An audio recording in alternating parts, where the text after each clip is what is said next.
sound check. I mean, seriously, I need to. How do I lock this seat off? I need to deodorise the room. I've got a horrible feeling that if I lean back at some point, I don't know how you do it, mate. There's going to be a holy shit. You need to regulate your voice to the same level as me and Dave. Okay. That means don't speak like you. Right. Okay. So I sit further back. Is that going to be easier? I mean, I've got compressors, mate. It's perfectly fine. It'll all even out.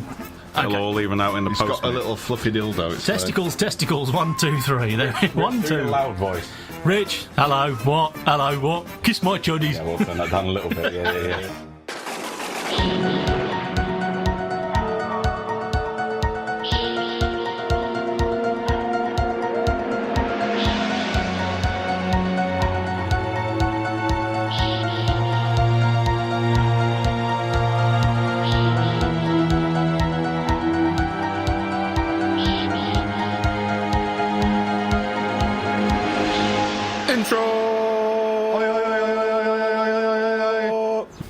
Welcome to episode 19 of the Cinemortuary podcast. 19? 19? Oh no. My name's Rob.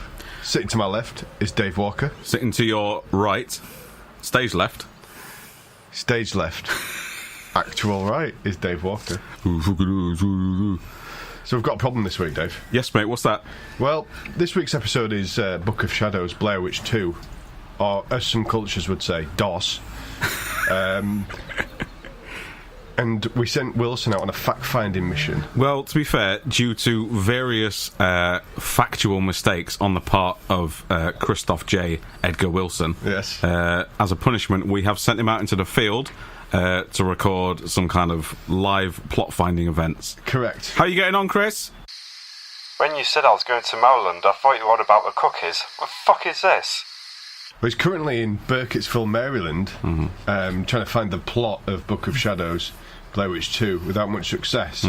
So we've had to do something quite unprecedented. Yes. We've had to bring in a guest host to the Cinemortuary podcast this week. So I would like to introduce the official early Nazis FHM correspondent for the Cinemortuary podcast. To my left, Mr. Richard Foster. Evening. Hello. That was very understated. I was expecting you to just drop your pants short and of discussing Gail Porter for the next 2.5 hours and how she got a naked arse flashed on the Houses of Parliament, I don't think there's really anything that can, barring being the very definition of definition as was discussed earlier, I can't really talk about it's not that kind of podcast, Rich. Other than Gail Porter's bottom on the Houses of Parliament. Googling Gail Porter. It's not that kind of podcast, but he's Googling Honestly, anyway. have a good look. It was well worth it. It's, barring Guy Fawkes being in this wonderful city as we are, it's going to be a long the one. best thing that's ever happened to the Houses of Parliament. Dave, do you want another drink? And I say that as a former civil servant. Well, Big Rich gave me 2 drinks because Eleanor wasn't drinking, so I've got 2 pre-drinks here. So we're good. We're well lubricated vocally. Yes, mate. That's the main thing. So what film are we doing, Rob? Is this your choice, isn't it? Yeah, it is. I'm really sorry about this. It's Book of Shadows, Blair Witch 2. Yes, mate. From the year 2000. So I'm going to hit us all with some facts and just set the scene a little bit. So, in 1999, the Blair Witch Project was released. It was the most profitable independent film ever made, replacing a film called Halloween. Is that in proportion to its cost or in general? That is adjusted for inflation. Okay. So that is in proportion. The Blair Witch Project, the original, was made for $60,000, including a publicity campaign, which was, as I'm sure you will remember, Rich, quite notable. Yeah, I remember it being a very sort of one of the first sort of almost online kind of interactive... Yeah. Reality, we were kids like a at this Big point, Brother almost, sort of reality TV kind of. Yeah. No one really knew whether it was a genuine thing or a piss take, for want of a better expression. Yeah. Okay. So, made for $60,000. It made, in 1999, do bear in mind, $248.6 million. Yes. So a sequel. Sorry? This sequel was greenlit from pitch, yes, rather than seeing a script, which is probably something to note.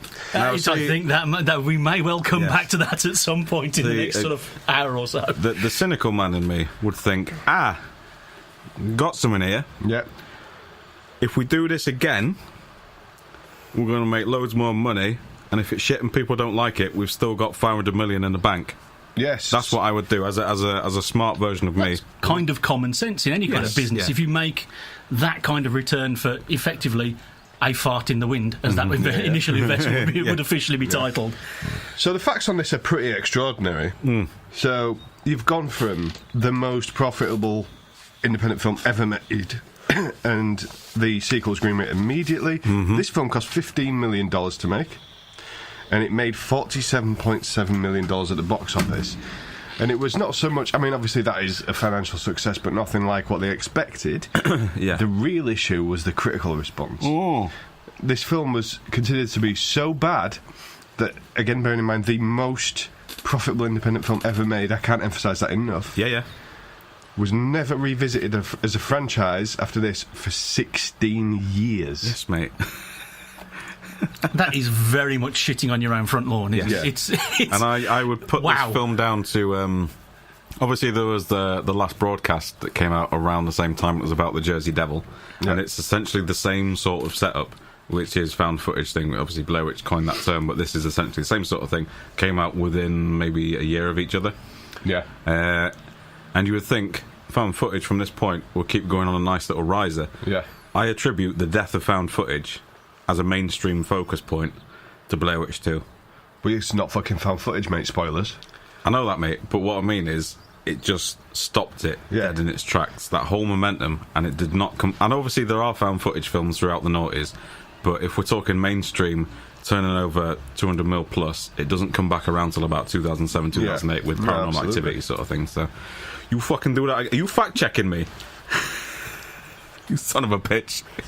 Only just occurred to me that calling Dave a cunt by sign language doesn't actually work on a podcast. Oh, is that what that was? I thought that was a thumbs up, mate. Sorry. It's all right. It's a good job we're tagged explicit. That is bullshit, by the way, if you're doing sign language. Got you. No, I was thinking in my head, because you were saying about the fan foot, and I'm thinking there's been... What was the film with... They built the time machine? And I can't think what it was called. And that was only 4 or 5. Chronicle. Is it Chronicle? No, Chronicle was the one with Chronicle was young, later. That's the young superhero kind of people, wasn't it? When they found the... Was it Time Crimes, the French film? No, it was it was around... I can't think... I'm really sorry, I shouldn't interject unless I know what I'm talking about, but it's never stopped me before, so I doubt. Well, some people know what you're going to be talking about, so it's absolutely fine. That's okay. Then I've forgotten how good nerds can... how wonderful listeners can be when they listen. So please edit that out. I have a horrible feeling they'll know where I live. Do tweet at us if anyone knows what Rich is talking about. What's he talking about? So back to the... just want to do a little bit further housekeeping before we dive into the meat and bones of it. So, a few things to note about this film. Number one, it was directed by a chap called Joe Berlinger, who's not worked since, and he's probably working in Argos now. He has... Has he? A little bit of TV. A little bit of TV. He does TV, a safe haven for people who've had a terrible film and just want to let it go. And he does do documentary. Right, so he's still alive as a... He's doing documentary stuff. At least he's still working, because I think there are some credible points to the film that show he has an ability. Yeah, you can tell he's a documentary filmmaker at times. There's certainly some bits that are not a complete car crash. Yeah, and the film suffered from studio interference, which was something that he kind of cited as a reason for the film not being successful. And I sort of did a little bit of further research around this, and the studio interference was not really typical. So he might have a point here, because the interference was... Can I just stop you there? Hold it there for 1 second, Rob.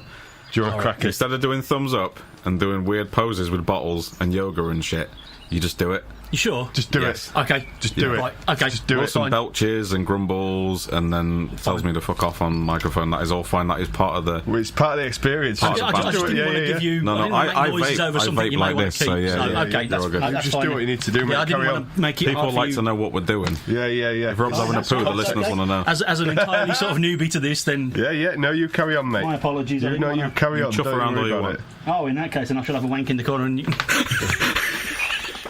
So the film was significantly altered. If that doesn't make the edit, David, I'll be so disappointed.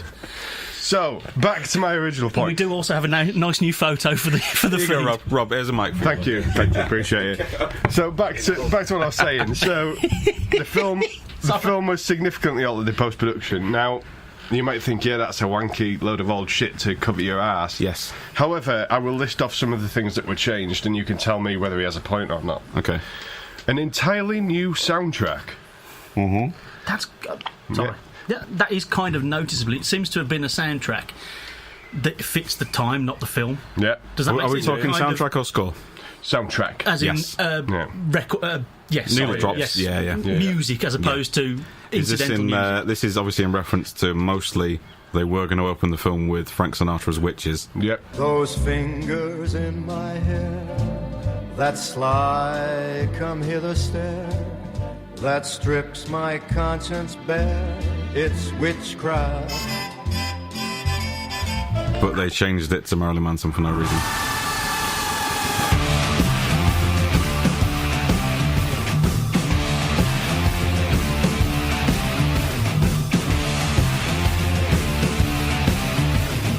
Continue, Rob, sorry. Next one, additional editing. Yes. And finally, the integration of entirely new sequences. Yes. It did do That's that. didn't it? not a great sign if you're a director. I mean, No. if they take an edit off you, that's bad enough. Yeah. Yes. But if they suddenly start adding bits in, random ass you shit, really are in very, very, very deep trouble. I mean, It's a bad we sign. spoke earlier about American History X and Yeah. Tony Kaye Yeah. effectively disowning what's seen as a really, really good film. Yeah. But because he'd badmouthed it, they wouldn't let him Yes. Exactly. Yes. title off it. I think if you get test audience feedback that says it needs this and needs this and it needs extra scenes and the director stays on to do those scenes, that is perfectly Yeah, because acceptable. you're keeping the whole theme of the film, aren't Yes. you? Yeah. You're keeping the person who had the idea, who Yeah. has the narrative through thought, if you Yes. like. Yeah. Then that works really well. But if you Yeah. bring in, John Smith, or Alan Smithy, if you like, Yes. to come in and cut in and shoot, I think the new only bits for a exceptions to film. the rule these days are Joss Whedon and Andy Serkis. who came in because of, Joss Whedon came in because of a pretty horrific family issue with, Zack Snyder. thank you. And made a perfectly acceptable film, which I watched the other day. And it To be was honest, quite I've okay. not seen it, but It was okay. I've heard, Yes. similar to yourself, it's perfectly acceptable, yeah. So if you're going to dive into I'm gonna, but yeah, plot you and whatnot, continue. I'm going to tell you mine and Eleanor's little bizarre story with the Blair Witch. Go, fire. So, watch the first one for the first time. It's fucking good, isn't it? It's fucking good. Yeah, Really very good well film. done. It's one of the few films I remember seeing it. I mean, I've got, for those who are listening, obviously don't understand that while we were all at university together, Yes. Yeah. I am 8-9 years older, I think, than both of you. Yes, give or take. Yeah. there is enough of a difference For it to matter to because you were a because I you'd be a would teenager. I You were saw it 19. legally first time at not at university, obviously, at the cinema. So I was Yes. 16 or 17. It was a 15 when it came out, which was a really big deal because at that time 18s were still what horror films were. And the culture So you're- for that film is just pinpoint intercontinental missile directed at your age group. Absolutely, it's one of the most perfectly marketed, pitched films. If you were to do a film now, that marketing campaign is still point 1, point 2, point 3. is. That is the binder on the desk of every independent film producer's marketing campaign you will ever see. And the most I went and incredible saw thing about that. it is that no one can do it again. No, No, because it's can't been do it done. again. Yeah. I went and saw it at the AMC in Chinatown in Birmingham. I'll tell you right now, and then the reason I know this, it was the 9:15 screening. It cost me £5.80 to get in, and it scared the shit out of me. Yeah. Yep, perfect. Absolutely Yep. freaked me out. Yeah, and yeah. the best bit was when I came out, Yeah. people said to me, "Why were you scared?" I said, "I don't know." Because there's no real yeah. blood in it. There's no real. It just ramps everything up to 9.5, and it does not turn it off at Yeah. any point. It goes from 0 to 60 in 18 minutes, Yes. give or take, And I think- then leaves you there for Yeah, the yeah. last 65, 70, and just absolutely ruins you. Yes. Here's me a story, Dave. It was a Sorry. story, yes. No, you're right. So, got a hold of the Blair Witch 2. Yep. Saw it was quite a meaty file size, because obviously I do own it on some other dead format, but course. my other format happened to be inaccessible at the time due to magnets or some shit. Yeah, I bought it for £2 off Amazon, other online retailers. are available. I could not find my VHS player. How weird's that? There we go, yeah. And so, yeah, the download we had, we watched it straight after Jeepers Creepers 3. Yep. And Ellen has seen it many times because for her it is one of those kind of cult films that is, what's going on? This is amazing, this is awful.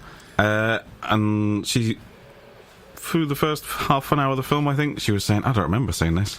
I've seen this 10 times, I don't remember seeing this. This scene wasn't in it. This scene is much longer than I remember. And about the halfway mark, it got to 1 in the morning, and I thought, fuck me, this is dragging.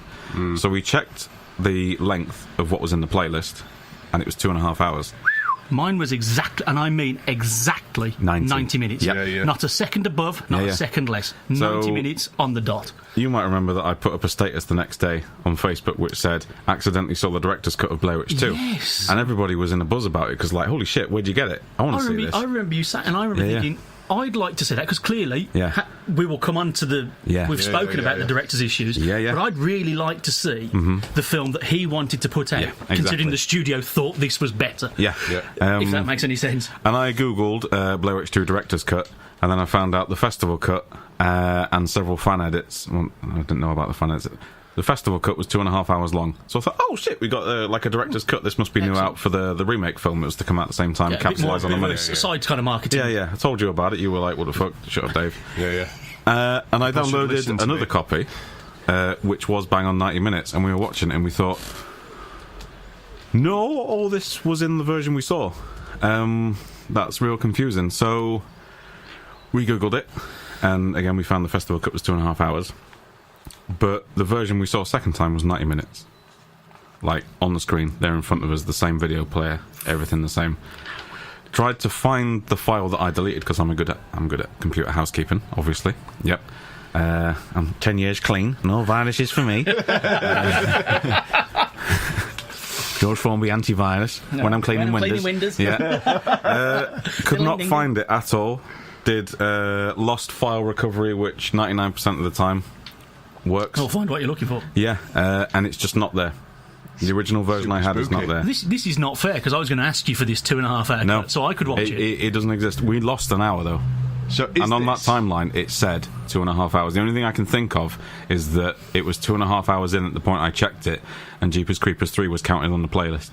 That's all I can think of. Unless there is another theory. Oh, fuck. This could be yet another Cinematry attack of Scooby-Doo. Scooby-Dooby-Doo, where are you? We got some work to do now. I don't recall this. Have I? I've listened to every episode, and I'm fairly certain I've been name-checked and libelled in at least 2 of them. Well, that's very true. Well, the only scene that we know is different, that we remember wholeheartedly, is, you know, the other film crew they meet in the first act? They meet them previously during daylight. Right. Without the Chinese tourists with them. Okay. Which sort of makes sense. Which sort of makes sense. We thought, because he was massively aggressive to a load of people who were just doing what he was doing. It's cause and effect. It's nicely done, which is not in the second version we saw. Okay. So that is the only lead we have. Well, in the interest of avoiding the 2.5 hour director's cut of this episode of the Cinematry podcast, I'm going to dive in. But I just wanted to mention that because it's weird. These films are meta. They're very meta. Very films meta. within films within films within life, aren't they? It was a very bizarre situation. So, that is fucking weird. That is, seriously, if you find that 2.5 hour cut, I'd really like to see two of us, and we were both very sober, so I don't really... Well, I don't know, now you're pushing it, Dave. I mean... Not very fucking realistic, is it? Wilson, how are you getting on in the forest, mate? So far so good. I went into the local town where I've met some fellow Blair Witch 2 enthusiasts, and they've also heard about the legend of this 2.5 hour cut. So we've got into the forest to go find it. We've had a couple of clues as to where the tape might be, and our tour guide Hans is just now showing this really big tree that wasn't here before, apparently. Anyway, there we go. Yeah, never mind. So I'm sure he'll make it back all right, lads. Don't worry about it. We'll give him a tickle. So in we dive. I'm just diving in now. Just go. Right. So the opening sequence I quite liked. It's very phonetically edited, and it's very much sort of reflective of the first film in many ways, and it is, like you say, that whole meta thing going on. So what we've got is a montage of sort of news pieces about the original Blair Witch Project, and interviews with various news stations, various experts in the area, including a cheeky Roger Ebert cameo. Yep. Yes, I saw that, and I was missing the double thumbs up or thumbs down. Exactly, yeah. Hi, I'm Kurt Loder with MTV News. The film is The Blair Witch Project. Critics have called it one of the scariest films of all time. I was terrified. Oh, it scared me to death. It all starts out lighthearted as 3 documentary filmmakers armed with a 16mm camera and a video camcorder head into the Black Hills Forest of Maryland to make a movie about a legendary witch. And they're never heard from again. It starts off great guns, this, for me. I don't know how you guys felt about it, but I was on board. There was a bit of industrial very soundtrack. Sort of excited about it. It got the kind of as I said earlier, the music didn't. I wasn't convinced by the music that was over the top. I mean, I didn't know it was Marilyn Manson. Disposable Teens, is it? Disposable Teens, yeah. Which sadly it's a bit on the nose. Yes. It's not really my kind of music, but it's point one it didn't feel like it fitted. Sorry. No, it doesn't. No. Could we? I mean, sadly, he's not here. He's still looking for the plot, but we're missing out on the Chris Wilson interpretation of Disposable Teens, which is unfortunate. Wilson, are you a fan of Marilyn Manson? Sweet trees are made of these. Oh, sorry, Dave. This is a really impressive tree. Anyway, so we had that. That was the thing that happened, and with the title font as well. Yeah, which here's the thing. I've got a question about the title font. It is from Charmed. Why is it? Yeah, why is it from like a sort of mid-90s medieval kind of film setup? I'm going to say this. This is point number one. This is 2 in 1, actually. Right. It's twofer. I feel this is some kind of weird Paul Verhoeven attempt at satire of 2000s culture. Right. I think this is either shit or someone has done this on purpose. I know this is a production thing to choose that song, but it adds up to so many things later on. It is so on the nose. Yeah. It can't have been done. Yeah. It's either it's a not checklist. somebody's gone, I've heard that record and it's great, because as we've said, it doesn't really fit with the style of shot. The shot. I mean, it's a quite fast sort of shot over the leaves and everything, isn't it? It doesn't really fit. No. Yeah, and I mean the use of the soundtrack all the way through is kind of curious. It's like that you've got sort of stuff like the feel-good hit of the summer from Queens of Stone Age. You've got At the Drive-In. It's very on-the-nose kind of 2000s culture all the way through. It's a cynicist checklist of can we sell this afterwards sort of thing. And obviously it ends with Haunted by Poe, which is a fantastic track. Yeah. It's the ba-da-da-da song. Yeah. Well, that's it. Yeah, so we have the weird credits, we have the weird funk, we have the Disposable Teens. Yeah. The Rob's unusual credit of the week that draws his eye was the composer, Carter Burwell. Yes, mate. So I thought, I know that fucking name, so I googled it. Yeah. And he is he's Barry Big Time, isn't he? Now he's the composer for the Coen Brothers. Yep. And he's just recently done the 3 billboards outside Epping, Missouri. Yes. Fantastic. This is from quite a bizarre point in his career. Definitely pre-Twilight, obviously, where he did Psycho 3, which was Psycho 3. There's a Psycho 3? What? Hang on a minute. There's a Psycho 4 as well. Is that the one where he hits his mother over the end of the shovel at the end? That's Psycho 2. Is that Spoiler alert. Yeah. Right, fair Real enough. mother. That was the BBC half past 1 in the ITV, morning when I was a kid. I remember because she has that really weird when they just fatten her neck out with shit latex. And it's bizarre because that's kind of like a weird trip-hop thing. And then he did Miller's Crossing, which is one of the most beautiful soundtracks ever. It's up there with Tom Newman's Perdition, Road to Perdition. Beautiful kind of Irish really folk orchestral soundtrack. Then he does this, which is kind of music that is existing. Yeah. Which sounds like some sort of weird... A contractual obligation. Kind of. It's like if Nirvana teamed up with a band in South Africa and just fanned about with wind chimes for a couple of hours and released it as an album. You know when you walk through generic town centres, like Northampton Town Centre on a Saturday afternoon, and you find 4 random North American Indians playing...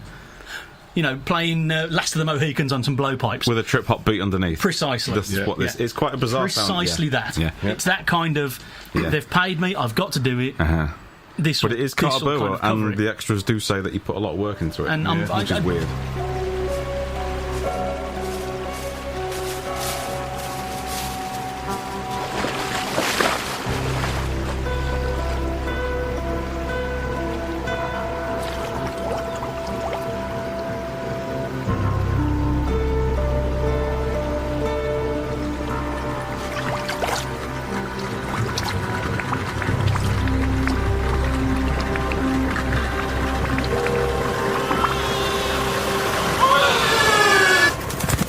This film is not entirely irredeemable.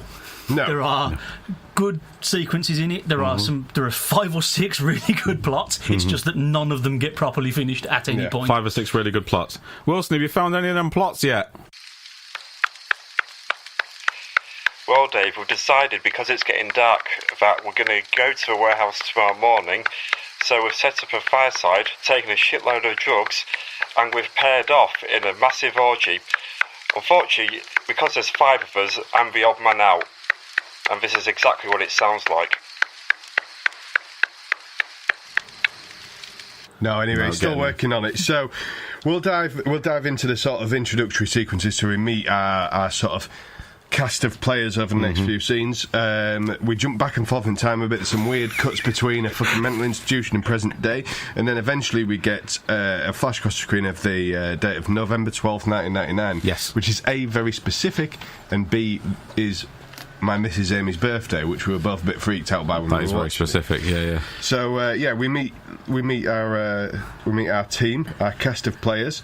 One of the group is your standard issue Goth Dave, obviously. Nice. And as a ginger myself, have to go. Lovely Ginger Wiccan. Lovely Ginger Wiccan. Wiccan. Sorry, every time you say Wiccan, I have to do the thing that he does on the tour bus. Not only a hottie, but a real witch. Blessed be.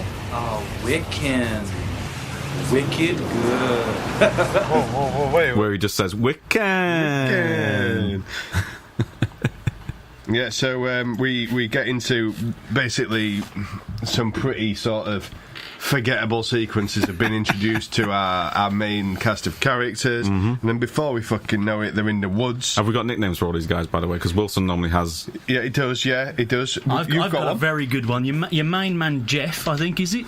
Yes. Is part sort of... he's 50% Randy from Scream and 50% Screech Powers from Saved by the Bell. I was going to say there's a lot of James Franco in there, if you ask me. Do you think so? Yeah, he looks like James... I was just thinking he genuinely looked like Screech Powers. Yeah. Some might say Bell. Randy from Screech. That's Screeching Randy. Yeah. I mean, that does sound like a sex act involving an ice cube and a bottle of rum, but... How you choose to spend your Saturday evenings, Robert, is entirely up to you. Exactly, yeah. So we start off with, like I say, these sort of unnecessary introduction scenes that are a bit strange, and then before we fucking know which way's up and which way's down, we're stood in the middle of a forest in a wreck of an old house with a tree growing through it. But the tree appears, doesn't it, Rob, out of nowhere? Yeah, the tree appears out of nowhere. This is something that's a big deal, apparently. I was instantly confused by the concept of the tree being... Is this the house from the first one? Well... Which is it though? Because this is a year. This is like in '99 as well. I'm told it is, but it's bizarrely destroyed. It's destroyed. Yeah. It doesn't make any sense that something that supposedly had stood there for centuries had disappeared inside a year. Which I think is something that has hit the cutting room floor. Well, this is where we're getting now into the point of the film that it is a connection of scenes that seemingly are missing several scenes that lead up to why things are the way they are. There's the great scene, as you've just said, that this tree wasn't here before. Now, we've no reason not to believe this guy until this point. Yes. Yet all of a sudden we're expected to not believe him. Yeah. Yeah. It's weird. Do you know, I mean, and then he actually makes the really good point of going, well, this tree wouldn't be here because it's inside the house. Who the fuck puts a tree in the living room? Who does the house belong to? It's the guy who murdered the kids, isn't it? Yeah. This is this Rustin Parr guy who turns up. Who is actually in the film at the halfway point. He's actually a character. We're going to come back to him a bit later on with some retreating children. So I'm just going to dive straight into the next sequence, which is Rob's horror cliche moment of the week. Oh! Sorry, that's not a hoe. It's not a hoe, but fuck it. Dodgy, sexy fireside scene with dodgy, sexy chat. Yes. Between dodgy, sexy people around the turn of the millennium. It's written by the kind of people who've never had sex. Yes. You know when you speak to people who... You know when you're at school? Yeah. And there's always some kid who's got a girlfriend in Canada. Yeah. Or a girlfriend at the other school that nobody ever meets. All right, fuck and off. he goes... I can't help but feel... Well, to be fair, I think all three of us may well be guilty on this particular charge at 13 years old. But... Guilty on this charge at 19 years old. Guilty on this charge at 31, mate. Dangerous to close myself. But nobody actually... That's the way people who are writing about sex think people talk about sex when they're not having sex. Yeah, we've got pretty much everything going on. We've got promiscuous Wiccan. Wiccan. We've got... Grumpy goth. Grumpy frigid goth. That's with a big pair of whoppers. Yeah. We've got James Franco. God knows what his dig is. And we've got basically a married couple. who are possibly the most boring human beings I've ever met in my entire life. We've got kind of all the spectrums covered in this group. It is the most but all contrived. of them. There we go. Oh, Boom. sorry, listeners. Sorry, listeners. Fucking hell, sorry, gimmick listeners. infringement. I've nicked Rob's job. Hang on a second, I'm getting someone in. I think we can maybe cut to Chris Wilson here. Wilson, how you doing over there? Is it contrived? Hans has had this brilliant idea where we've all stripped naked and are now chanting around this tree, and I think it's sort of making a ghostly sign and it's pointing us in a direction heading towards some sort of haunted warehouse sort of thing. So I'll report back soon then. Yeah, so anyway. Yeah, very contrived. It hits all the possible kind of different sexual dynamics you could get in a group, but everyone is speaking from the writer's perspective, who clearly is not. He's on his own, isn't he? 18-year-olds written by a 40-year-old. Yeah, It is the most sort of. What boxes are we going to tick? There used to be a story that in Disney they had a chart. Mm-hmm. So if you're making a 100-minute film, you have 18 minutes to introduce your characters. Mm-hmm. By the 18th minute, you must have introduced them. Mm-hmm. By the 38th minute, you must have beginning to be sending them on a journey. Mm-hmm. By the 70th minute, the journey must be concluding. Yep. And by the 100th minute, it must be finished. You're done. Every fucker's out the door. Good night. God bless. Thank you for your money, and the credits are rolling. That is how films were. Walt Disney used to say that is how you make a film. 92 minutes. That is how you do it. Yeah. So beginning, middle, end. At this point in our narrative, we're still found footage, pretty much. Yes. And then we get to the campfire scene, and the campfire scene is the point in the narrative where we are now intercut between found footage and normal footage. Now, there's nothing wrong with the construction of this in itself. No. But in the context of the original, and it's not a film that's trying to be like Halloween 3 was, where it's something different from the mythos that came before it. It's completely entrenched within that mythos. Yes. So as a result, it's very, very fucking jarring, and I can sort of start to see immediately why it was a bit of a bust at the box office, because this stuff's featured on the trailer quite a bit as well. Yes, I mean, found footage and we'll say third-person footage, to reference video games, is something that is very hard to do. I mean, some people obviously cut their first feature film careers on films that were mixed found footage and third-person footage, didn't they, Rob? Yes, they and did. Dave. Was it the same film? It was the same film. It was the same film, yes. Yeah. But even in 2012, it's very hard to pull it off. Of course. Convincingly. Yeah. Dolly Parton used to say it takes a lot of money to look this cheap. And I think, and as I've said, this is the line I've got to get in, it takes a lot of sanity to make a film this crazy look good. Yes. And I think that, as we've said, there are parts of this film that are really good. Yeah. And up till now, interesting. Maybe not my cup of tea, I'll be honest with you, but still well worth watching. Then all of a sudden, undoes everything with a completely unsignposted jumping jar cut. Trips over its own testicles, Precisely. Yeah. Precisely. Yeah. Now, at this point, I fucking nearly lost my shit, like. So, the campfire chat descends into a discussion about mass hysteria, which is something that, according to the director, the film was a kind of meditation on anyway. It's kind of in your face. Well, that's what the couple are writing a book about in the film. For what it's worth, technically, David and your other half's name, I'm so sorry, I've completely... Eleanor. Both had it regarding the fact they thought they'd watched the director's cut. They were both utterly convinced. Yeah. I'm sure everybody out there has had a version where they're absolutely certain they've done something. Yeah. That everybody's gone, well, no, you didn't. Yeah. You can't have done that because you were in Sainsbury's with me on a Saturday afternoon. Exactly. You certainly weren't in Hole-in-One at the Belfry. Stop it, because this is a Sainsbury's joke that's between me and David that we're definitely not going anywhere near. Anyway, let's move on from the Sainsbury's joke, because I'm aware of it and it's awful. So... I think you'll find I'm incredibly proud of it. This sequence... It's a baby boy! Sorry, Rob. Go on, please. If any of you found yourself buying fruit and veg in Sainsbury's circa 2009, I mean, precisely, that was a can of Lynx, by the way. So, yes, so if you were in Sainsbury's in York and you found your loafers slightly damp, I can only apologise. So this campfire sequence, anyway, when we start talking about mass hysteria... It kind of reminded me. Mass hysterics are happening as we speak. It kind of reminded me of, and you were both in the room when we were at university, and we were sat down by some fucking crusty fucker and talked at about film history and how things are represented in film. It felt like these fuckers were sitting me down and giving me that lecture again. Yes. Although they didn't tell us that we were lucky to be editing on computers, and they said that we should edit on film. Well, this is it. When I was a child, I remember being told that there's no point learning to use a calculator because you'll never have a calculator in your pocket wherever you go. I think you'll find right now, Mrs. Hughes, kiss my ginger swingers, because I have definitely got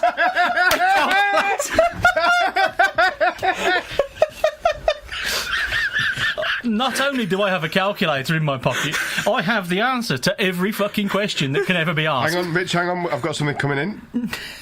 Chris Wilson might have found some evidence on the ginger swingers in the wood. We cut to Chris Wilson.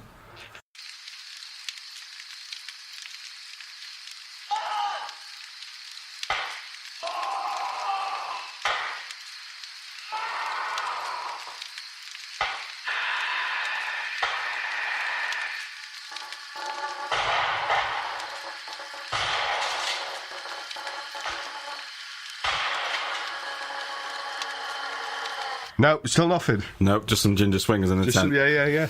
So after the ginger swinger thing, we'll move on to the next little bit, which is the rival tourist group tip-up. Yes, mate. For the second time in my mind. Yeah.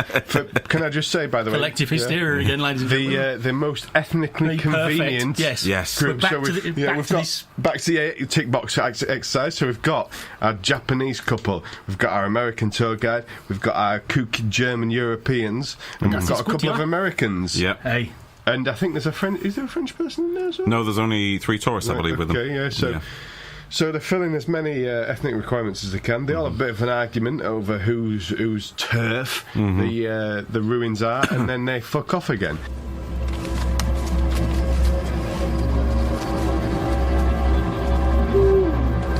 Check it out! Fergusville's funniest home video! You scared the shit out of me, man! Now that we'd answered every single one of your wet dreams. What the hell are you guys doing here? We got a tour group, the Blair Witch Walk. What's your excuse? Tour group, the Blair Witch Hunt! Dude, no, I don't believe this. You know, you're supposed to look out for stuff like this. This is so not happening, man. We have jurisdiction here. We have permits. Oh, yeah? From Cravens? Bullshit. Let me see them. Bullshit. They're in the car. Oh, bullshit! Hey, let's put it this way. One of us is staying here tonight, and it's gonna be us or you. And it looks like us, you little bitch. It's gonna come back at you threefold, man. What's she saying? Well, in the Wiccan tradition... Shut up. Your balls will fall off in 3 days. Yo, guys, I think I can settle this. Just give us till dawn, and then we're out of here. We're cold, we're tired, and we're a little shook up. We saw something up at Coffin Rock today. Yeah, up at Coffin Rock, scared the shit out of us. Okay, guys, so stop talking about it because I am gonna freak. I just want to go home. Can we see this thing? Coffin Rock. Coffin Rock. Blair Witch, go to Coffin Rock. Jetzt hör mir mal gut zu. Ich bin nicht extra aus Berlin gekommen, um ein paar Bäume anzugucken, okay? Ich habe viel Geld dafür hingeblättert, also lasst uns los. Ich will dafür was gesehen haben, okay? Yeah, whatever. It's your money, Greta. Hey, next time you guys take the Blair Witch Walk, all right? Yeah, next time take the Blair Witch Hunt. Here's my card. Okay, call me. I'm on the web. All right. Bye. They were never seen again. Their footage was found a year later, underexposed and useless. Well, they ship them out to Thingy Bob Rock, don't they? And said they saw some Cannon stuff. Rock. Coffin Rock. Coffin Rock, sorry, my apologies. I wonder if this will come in again. Oh, do you know? Maybe it will come in randomly in if just only we had some random flashbacks that nobody knows are random flashbacks, and we can't work out whether they're random flashbacks or random flash forwards or random fuckabouts or red filters. Some might say this is a bit contrived. Oh, sorry, mother and father. Mum, if you're listening to this, I apologise, and if Mrs. Hughes' family are listening, I apologise twice over the C word. Jesus Christ! I'm so sorry. So yeah, at this point we get a montage of our gang getting fucked up to the theme of "Feel Good Hit of the Summer" by Queens of the Stone Age, for no fucking reason. Yeah. At this point, ostensibly no reason. Yeah. But every other sentence to this point has been, "Have you got beer? Do need a beer though." Ooh, cigarettes. Oh, who's got beer? weed? Yeah, anyone got weed? And at least 2 of those people being university professors or graduate students don't look like, and I'm not disputing that. They just get on with shit as needed by the plot. There's a lot It is. I can imagine the production meeting for this involved a rather large A-board and a lot of 40-year-old people who assumed this is what 18 to 25-year-olds do. There's a lot of nice little things going on in the background here, but I'd like to put a particular shout out to something that tickled my pickle all the way through this film, which was, and it's established here, the beer they drink here and the beer that is bought later on in the scene where the goth girl goes to a garage for some booze. Anyone notice what the beer was called? Did not. It was in creepy goth font, and it was called Wicked Ale. Wicked Ale. Wicked Ale would be better, surely. Yeah, so there we go. It's not a WKD or anything like that. No, it's just fucking weird shit, isn't it? So yeah, we move on from there, and the goth girl has a weird experience in the woods with the fake as fuck, and will be quoted from me from this point onwards as the weird, fake, judgmental owl. Yes. Who's clearly sort of those stuffed eyes and automated. Clearly fucking plastic. Yeah. bought it from a garden centre for about $15. The most judgmental looking fucking owl in history of cinema. No, you shouldn't be drinking that wicked ale. Every time you see it, the eyes just go. Some poor runner on the side with a fishing rod and a load of fucking line, dangling it over somebody's head. I'll tell you what it reminded me of. One in heavy 90s referencing coming up. Why bird? Furby, mate. Furby, Part Furby, part Playbus. It was a fucking Furby in a tree. Straight up, mate. Was it Whitebird that did that flappy thing? Yes, she did. Yeah. Of course, that, ladies and gentlemen, that doesn't work on a podcast. So at this, after this sequence with the Queens of the Stone Age and the bits and bobs that happen around it, shit is happening literally faster than I can write at this point. Yeah. Like, literally, I was at home, literally doing this. This is the sound of me writing. For the listeners, this is the sound that was all that's happening. Too many it was literally... That was me, mate. Just on it, just all over the place. Couldn't write this shit down fast enough. So, yeah, madcap fucking montage of them getting fucked up. And then it's the next day. Now, this was one of my favourite little bits of the film, this. So they all wake up the next day to find all their equipment smashed up, and it appears to be raining paper. Yes, which is I thought that was a really kind of one of the more beautiful, it was my favourite, aesthetically enjoyable scenes, because it was genuinely quite interesting. It was my favourite sequence of the film, one of them. It was really nicely done. I just want to point out Silent Hill had come out about a year before this. That was the one. That was the old Sean. That was old Sean Bean in the middle of the fog and the funny looking. No, we're talking about the video game, mate. Was released in '99. I think was it '99, Dave? Okay. 98, I think, for first Silent Hill, and I'm pretty sure. But Sean Bean was in the film, wasn't he? He was in the film, just fucking around doing nothing. Yeah. Well, that's basically what he's there for, isn't it? As a general rule. Generally, yeah. He's either dying or he's fucking about. So this little scene in the morning features some of the worst acting I've seen so far. Absolutely. Fucketh me. Especially our mate Jeffrey, the main guy, who conveniently is played by an actor who is also called Jeffrey, presumably so that he doesn't get fucking too confused. So all of them had can I point out some trivia there? First names. So originally in the first film they used the exact same names. Yep. And they were going to do that for this one, but obviously based on the kind of ferocity of the reaction to the first film, you just go for it, Rich. You're all right. Just go for it. Yeah. If you just do it in one big one and it's done and out of the way. It sounds like the story of my first wedding. In podcasting as well as life. Yes. So in this one, they went with that idea, but people only refer to each other by their first names, but they called the characters, they gave them all slightly different last names, so that they wouldn't have people contacting... Isn't one called Director?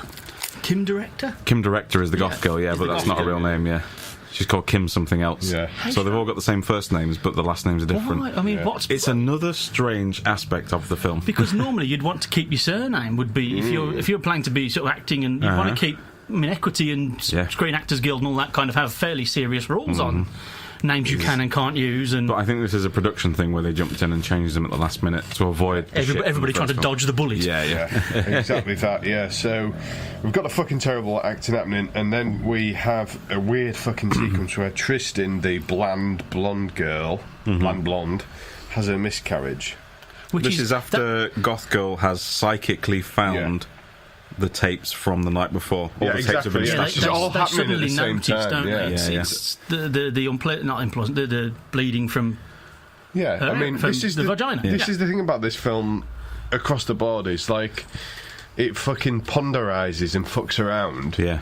For like 15 minutes, and then everything happens at once, and then it ponderizes 15 minutes, and then everything happens at once. But there's so much happening, they just bizarrely gloss over a miscarriage. Yeah, which is done with it's posted up with a nightmare sequence, which is quite nicely done. And the music from Carter Burwell is very nice over this. And then there's people just fucking around and shouting and arguing about stuff while she's bleeding everywhere. Yeah. And then that leads into a hospital sequence, and everything is just kind of. But it's too quick. It's also the fastest discharge, if you'll pardon the expression, the fastest sort of discharge from a hospital following that kind of incident. I mean, I can't imagine it's not something I've ever had any dealings with, but I can't imagine it's a matter of you go in, you have a shower effectively and get thrown back out again. Yeah. I imagine there is some kind of psychological or psychiatric counselling. Yes. For both the mother and the father, and it sounds awful for the other people there that have witnessed such a thing. And where every sequence in a hospital or mental institute in this film, especially this sequence, the photography is always very bizarre. Well, it feels like a completely different film. The shot I remember vividly is, because it's such a bizarre choice, is almost like a GoPro on the edge of the gurney, looking right up at her with blood everywhere, and it's like. That's a deliberate choice. Yeah, absolutely. Fair enough. That's a very subjective, interesting shot, and it is quite shocking. But everything around it is just people. She should be alright, won't she? Just have a beer. The stuff it's intercut with is very bog standard, kind of. Stick it on a tripod, stick it in the corners. Kind of going. Yeah. We're back to this whole idea of it. There's 6 different films going on. Mm-hmm. Yeah, exactly. So we. Flash forward then to Jeffrey being cross-examined by a sheriff. Now, this film at this point is fucking mad, but I'm really enjoying it in a sense, and I quite like all of the sort of cross-examination sequences in the sheriff station, because it kind of like they're just vague enough to keep you on the edge of your seat. And keep There's enough anchoring going on. Yeah. I mean, I get the feeling that this 3-point reverse narrative. I don't know whether that's the technical term for it, and I apologise for those who know more about film theory than I do.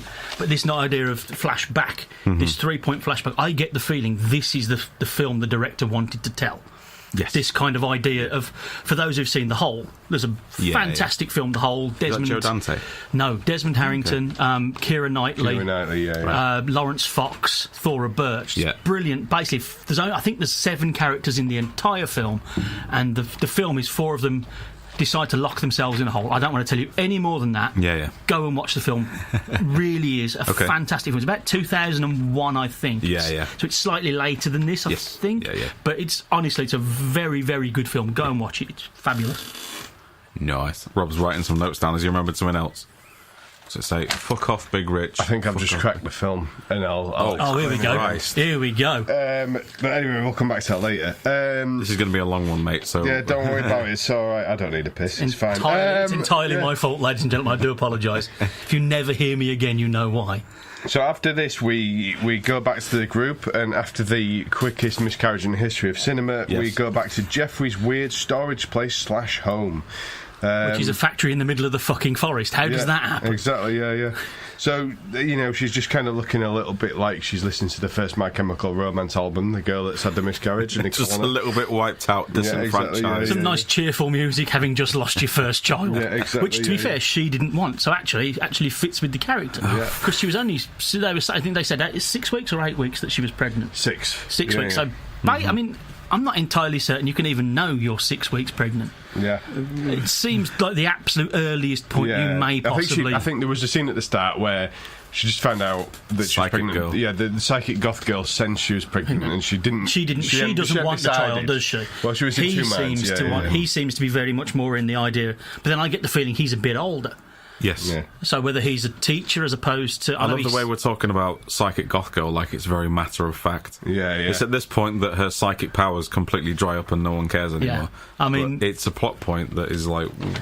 Back again. Why? 6 different films going on, you know. He's fucking cracked it. He keeps going back to that last page. Absolutely. I'll tell you what, Alan Turing has got nothing on our Rob here. Rob has cracked the code. Problem is, mate, the Enigma machine can get you've had shuffled. like 4 shots of rum, mate. I don't know how this is going to hold up to an edit. It's alright, I'm in the sweet spot, it's fine. So, like this film, it's not going to fix in post, lad. It will fix in post. So we're back at, as I say, we're back in Jeffrey's gaff. Yes. And we have a quick introduction of the space. Dave, as we always talk about with you, we This is established nicely geography. done. Would you like to take this one? Yep. We get... Yeah, this is actually a really nice sequence. We first go across the bridge and he establishes that the building is an old... I think it's like an old... Is it a steel mill? Steel mill or a paper mill. Or paper mill would actually make sense being in the middle of a forest, having just taken the piss for having a factory in the middle of a forest. Yeah. So we go across this bridge, which later on is... this is all foreshadowing and then payoff sort of thing. Yeah. He opens the door, which has... every time you open it, it plays the sound of guard dogs. He doesn't have guard dogs, but that pays off later on. We go past like the wardrobe, the CCTV, the door locks. This is all stuff that comes in later on. This is really nicely done. This is all really good Telegraph stuff. Shows that he's got loads of film equipment that is maybe not stolen for resale value, sort of thing. You get a nice little tour around the rooms, bottom floor, top floor. You get Matey Boy's missus's pretty much her only location for the rest of the film, which is a bed in which she now and again sits up and goes, what the fuck's going on, as a voice of the viewer. And then we meet his edit suite, and basically that's geography is in place. I like it. Throughout the entire film, I know where everyone is when they walk into a room. Quick, get it quick! Come on, before they eat you! Come on, quick, let's go!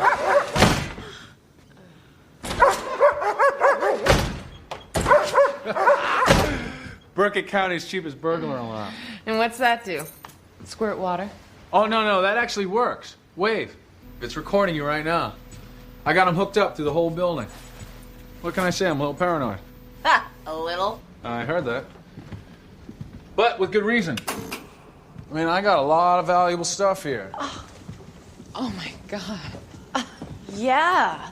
I mean, you wouldn't want somebody to come in here and steal a bunch of stuff that you've already stolen. Hey, where it comes from originally is none of my business, nor should it be yours. I just like to pass the savings on to others. Really? And how do you do that? eBay. Buying, selling, trading, swapping. I mean, I'm a major player. I thought all your cameras got trashed, Jeff.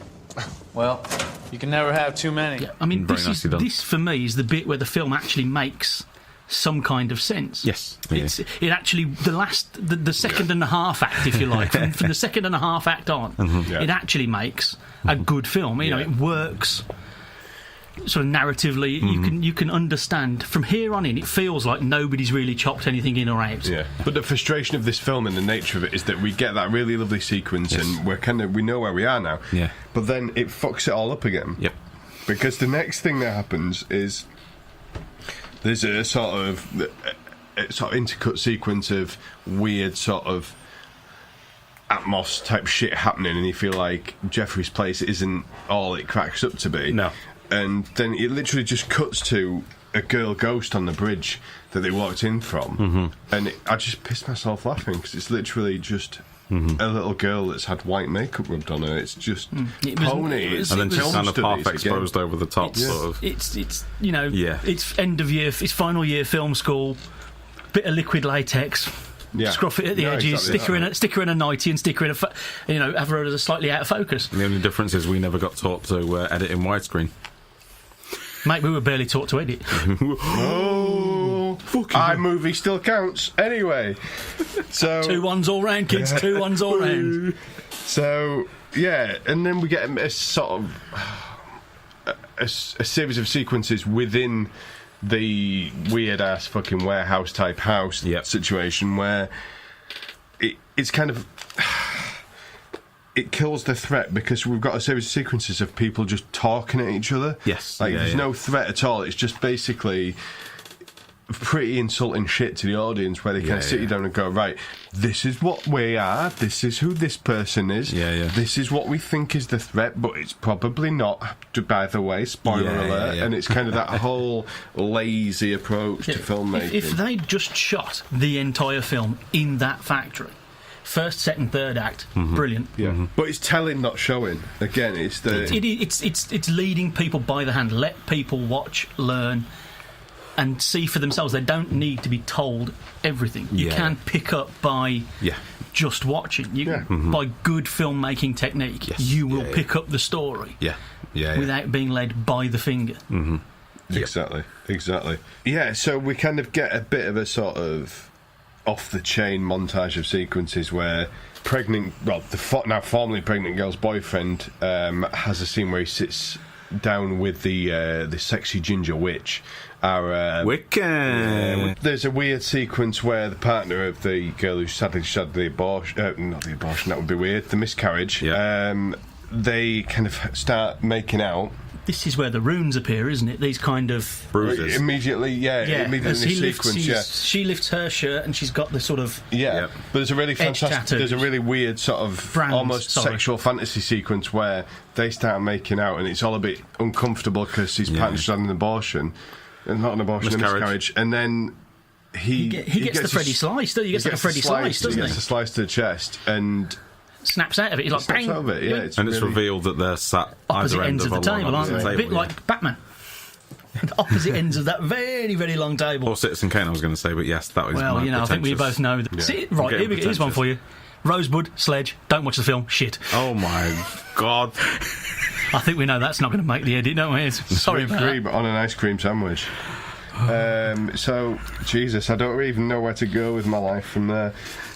So we then have our mate Big Jeffrey, and the goth girl review some footage that they have recovered from the tapes that they found on the most amazing rewind fast forward DV tape I have ever seen. Yeah, that allows you to pinpoint any specific second you want. Unbelievable, man! Extraordinary for a man who seemingly steals all the kit he owns on DV tape for eBay. Oh yeah, because for fucking eBay. What's this for? There's £500,000 worth of kit you've got from somewhere. Yeah, shout out to the resolution. Extraordinary improvement on that. Nipillusion. When he says, "Don't worry, I can just enhance it," and he does the X-Files thing that they do in the photo lab every episode. Every just goes, TV show let me just bash spacebar twice, and nailed it. Jesus. Whoa! What the hell was that? I'm not sure. See that? Oh, wait. Look. Time code goes from 1:32 a.m. to 3:57 a.m. back to 1:32 a.m. In the middle of the footage? How does that happen? I don't know. But those were the hours that we fell asleep. Can you make it bigger or slow it down or something? Oh, yeah, let me try slowing it down.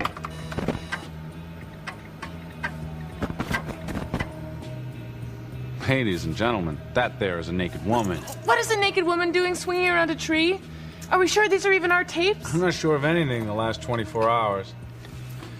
Let me try redigitizing this footage at a higher resolution so I can blow it up. This will take a few minutes. Ladies and gentlemen, I used to work for the Home Office. For what it's worth, it will take you a fortnight to get anything back, and most of it will come back going, I couldn't do it, mate, really sorry.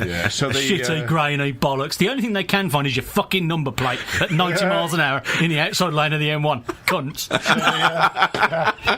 Well, it's funny you should mention this. I'm just going to take a quick segue here, because this is going to be the Dr. Zhivago of episodes of Cinematra anyway. So, further to your speed camera rant there, Rich, a friend of mine who will definitely remain unnamed for the purposes of this recording. I would point out it wasn't me doing the 90 mile an hour in the outside lane. It was no one in this room. So, someone I know drove past a temporary van speed camera. That park up on the side of motorways, and they saw the flash, and obviously the operatives are in the back of the van, and they went round the front. They sort of went past the front of it and thought, "Motherfucker!" So they pulled into the slip road opposite, sort of further along, and they, while the operatives were in the back, they basically unscrewed the number plates, the registration plate from the police van. They put it on the front of their car, and they went back around. They went back around the motorway and triggered it 3 times and Excellent. triggered it with the registration of the police van. I think I saw that. Didn't I see that in the newspaper? Was that one of the It was in the local. Oh, that is fantastic. That's fucking funny. It's like the bloke who got caught doing that with the van, and then pulled his car up in front and just lifted the boot. Yeah, which happened to cover the front of the speed camera. So, and there's nothing the police could do, because technically they're not police officers, they're civil enforcement officers. Community support officers. Which are hobby bobbies, as I believe they're referred to. Yes. So back to plastic coppers, back to Blair Witch 2. So, at this point... As a former member of the Home Office, ladies and gentlemen, I feel that we should point out they are and do have fairly legislative, interesting powers. And good luck at getting that out there. Yes. Quite. So, we move on to this point with Erica, the Wiccan. She basically sees the tape over the shoulders of the goth girl and Jeffrey, and has a bit of a freak out. And this is where the bit with the runes comes in, and she starts freaking out all up around the runes, basically. What does she see on the tape, though, mate? Well, she sees herself, doesn't she? She sees herself doing some fine pole dancing round a sapling. Dancing round a small tree, which should have been the big tree. Should have been a big tree, yeah, which is a really interesting sort of... It's something, isn't it? Yeah, it's, again, back to the sixth. There's some really good plots in this film. If only they'd sort of started one properly and finished one properly, it might not have been quite the way it was. Yeah, so while she's freaking out, she tries to explain that they've brought some kind of evil back from the woods. No one who's ever watched this film has ever been scared at this point. It's very... Have we had a kill of the... I don't think we've had a kill of the week yet. No one's died yet. No one's dead yet. So, yeah, and everyone realises at this point that they've had some weird fucking symbols carved into them at some point in proceedings. Yeah. And the goth girl decides, fuck this, I'm off to get some beers. Because that's your response. Another point, fuck this, I'm out of here. One of my favourite cuts of the film comes up here as well, where the goth girl, as she's leaving, the girl who sadly has a miscarriage looks up at the window, and we have our second appearance from the judgmental fake owl. Ooh, should be doing that, should you? That's becoming a trope of the film, I fear. So yeah, we have a nice little sequence now where the goth girl goes for beer and has a bit of a sort of run-in with one behind the counter. And she meets Peggy, the 7 children of Rustin Parr. No. She meets Rustin Parr. Really? Who's Rustin Parr? Dave. Okay, so the guy on the floor in the original mythos behind the film, Rustin Parr basically is supposedly possessed by the Blair Witch, kills all these kids, and once he's finished, walks into town and says... it's either I'm finished or I'm done. Or I'm done here, I'm finished here. The guy who is underneath repairing the beer cooler says, don't worry about it, I'm done. That's Rustin Parr. Right. How fucking weird is this film? See, no, I would never have known. So I've got to... Where have you got that from? Because that is not... That's trivia that I read, but the guy under the counter is, in the credits, he's credited as Rustin Parr. Oh, wow, okay. Which is, it's another thing that starts and goes nowhere. Yeah. But then this seems to have been, as we were discussing, a kind of an entire media universe, not just a film universe, that was intended to be set up. We should probably chat about the media... the meta-media side of this film. Yeah, well, I was just going to come on to a little bit of this. So we're not in a rush. The thing is here with this film, and it's unfortunate that it was shot almost out of time because, like you said, there's so many interesting things that are done here, and there's so much going on that isn't followed up on. That if this one hadn't already happened, this would be prime Netflix TV series material. Yeah, absolutely. Yeah, definitely. At times like this, it's very David Lynch commissioned by Netflix. Agreed. There's a kind of... There is really an entire universe. I mean, there was supposed to be computer games. I mean, there was computer games. The Rustin Parr was a computer game, wasn't it? There are 2 computer games. I can't verify what they're released on, and I've never seen them. But I think there are 2 PC games. But this falls in with the marketing campaign, this kind of online entire universe being generated that was completely kiboshed, nixed, done, killed by this film. Amazingly for me, I think, obviously I told you about my kind of experience with the film when I first saw it. Yeah. This film at the time relied on people taking away little things and then going onto a Blair Witch website specifically, and then going through all these fake documents and archives that had been concocted by the production team to kind of decode what they'd seen. Yeah. Which is what we essentially do now. We go online and we Google what the fuck happened there. What is this point of that? You know what I mean? So somehow this film, its legacy... It's massively ahead of its time. Yeah. But it has still endured. Yeah. You still have to go online to decode what happened. And I mentioned earlier the words that are implanted throughout the film. So the first one appears, I think, when we're distracted by Wiccan's midriff, when she's lying on the ground in some leaves. In twigs next to it is written a word. The second time is when they're sat opposite the table after the weird Freddy Krueger cutting scene. Written in the steam on the glass is another word. And I vaguely remember seeing that. Yeah. Now you've said it. Yeah. And the intention is you would put these words into the Blair Witch website, and you would find out I think you would get a list of words that were spoken by the witch. It would decode it, and then you'd find something out, and it explains what the children are, or something like that. Yeah. Well, my understanding does she not say that the 7 children, when she's in the car drive and has the slowest car crash ever recorded on film, that they're the 7 children that Rustin Park killed? Yes. But there's extra stuff. There's lots of things happening here, and this was the next thing I was going to come on to. So you're quite right, and there's 7 children, there's a Rustin Park thing happening. But also, I mean, this is fucking naff, but it is also a thing that happens, is that throughout the film, everyone in the film is slagging off the goth girl and ostracising her for being a witch because she looks that way. And so what happens to her directly before she crashes in a van, it gets stoned. Yes. Yeah. Throw the brick goes through the back window, doesn't it? But it's stoning, isn't it? Yeah. It's that whole trope of... It was quite cleverly done. Yeah. The last point about the meta stuff, while I'm talking about those words, is the words that were written down throughout the film are the first half of the sentence. The second half of the sentence comes later in the film, which we will talk about, when Miscarriage Lady just says a load of random babble. She just comes into a scene and says a load of random shit. Yeah, she does. I mean, there's a lot of random babble coming up. But this is literally, she talks nonsense. And like, it just sounds like muddled words. You listen to it backwards, and then you get the second half of the sentence. I shit you not. I'm not disputing you, Dave. Yeah. I'm just intrigued that they think anybody's going to try and go backwards through. Yeah, wow. Then it's such a bizarre of its time. I can completely understand why people, the way Eleanor has done, have thoroughly kind of tried to decode grasp this film and taken it as a wonderful catch-all for everything. Yeah.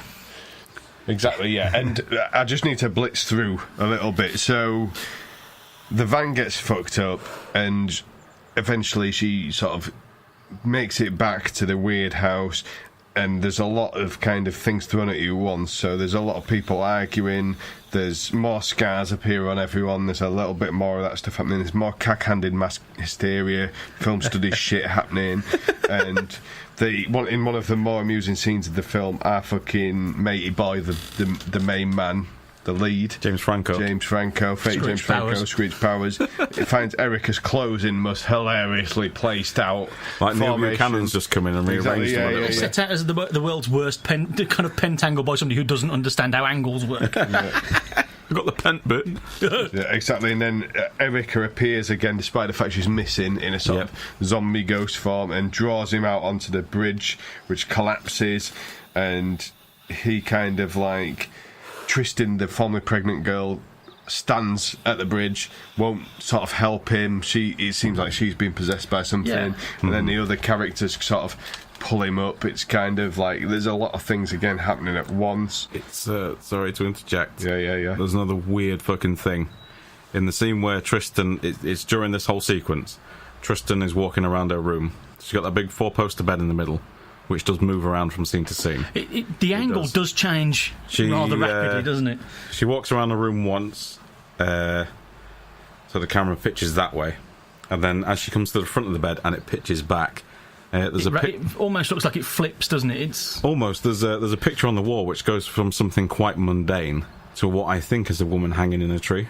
Which would back to the witch, aren't we? When they do mention this, we're talking literally. There's some stagehands or runners. So as she's gone that way, someone has switched the portrait for when it comes back, it's different. It's so many subliminal things that would cost money to do. There's too much shit been thrown at the wall. This is the problem. There is some really, really good practical filmmaking. You've got that beautiful scene with the shredded paper, as we were discussing earlier, and this thing with the pictures changing and the sets moving. Where's it going, Rich? And this is the point. There's no...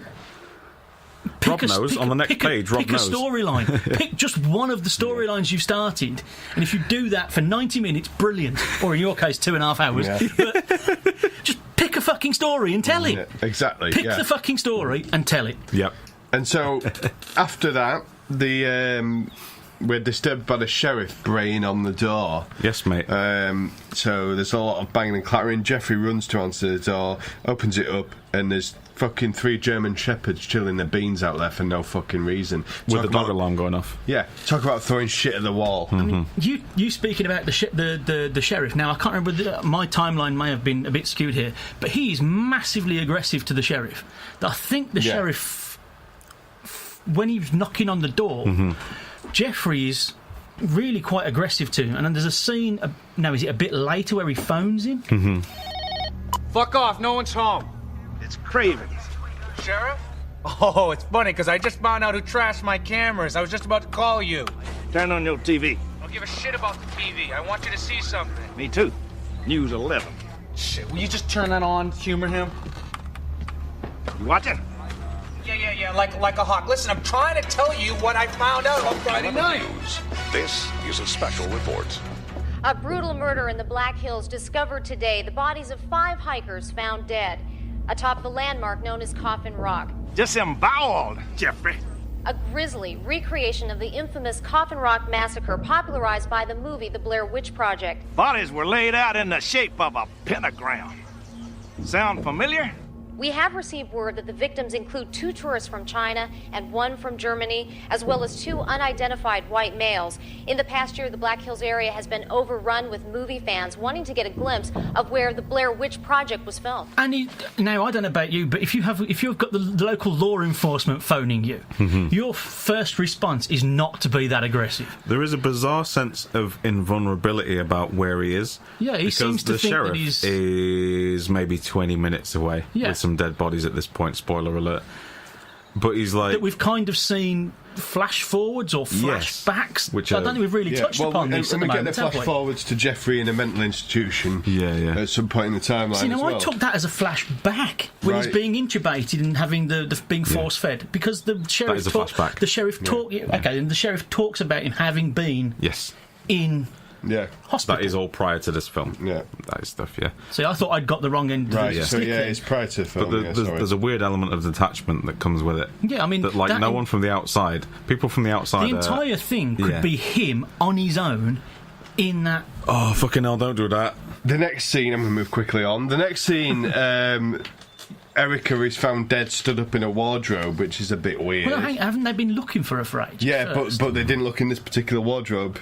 And she suddenly appears dead. No, he gets a shotgun out, doesn't he? He gets the shotgun. Is it a different cupboard? See, I took it. The shotgun seemed to me to come from the same cupboard on the right-hand side by the back of the door. No, left of the door. Yeah. Is it left? Oh, yeah. I'll hold my hands up then. The geography has been established, Richard. Sorry, David. Come on. So then that happens, and then everyone freaks out a little bit. The formerly pregnant girl has been pretty weird now. Like, we feel like she might have been possessed. And the goth girl suddenly has a fucking brainwave out of nowhere for them to run the tapes backwards. To see if they can find the missing footage from earlier. Because that's how it works. Is this the point where Lady has spoken stuff backwards? Yeah. So then they get the brainwave from that. She's speaking backwards, watch the tapes backwards. All right, okay. And boy, is it a brainwave. Because on the tape we have the following things, and I wrote this all down in order. Hang on. I'm waiting something from Chris. Have we got a message from Chris Wilson? Wilson, mate, you alright out there? Have you found any bear traps yet? Yeah, a bit distracted at the moment, to be honest with you. Just come down from all those drugs and such, and it turns out that we decided to kill Hans because we thought he was a witch. If I remember rightly, I took a hammer to his bollocks and kept pounding away until he died from the pain, so Back to you.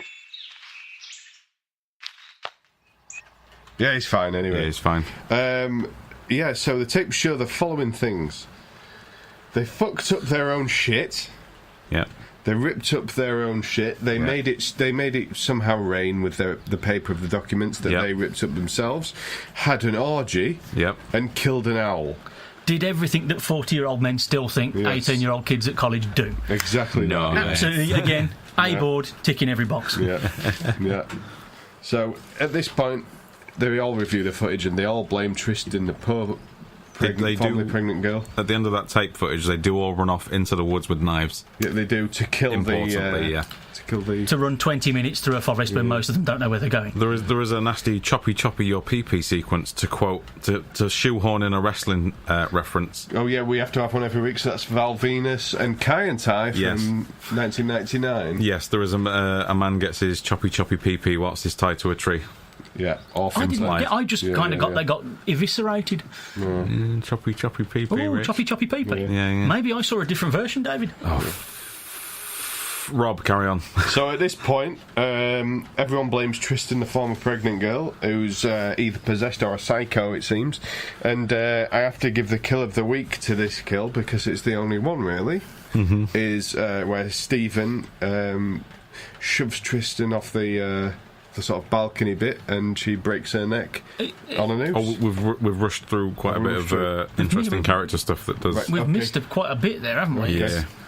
Fill me in, lads. We've missed the nail file, have we not?